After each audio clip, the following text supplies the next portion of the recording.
ich bin Anja Leutbecher, ich bin die Chefin vom Café Leutbecher und wir haben uns dieses Jahr wieder bereit erklärt, das Klötzner Café hier zur Verfügung zu stellen.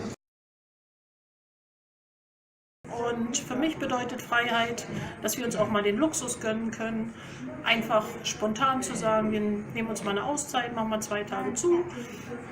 Und dass man dann nicht überall nachfragen muss oder sich entschuldigen muss, dass man eben ein paar Tage mal zumacht.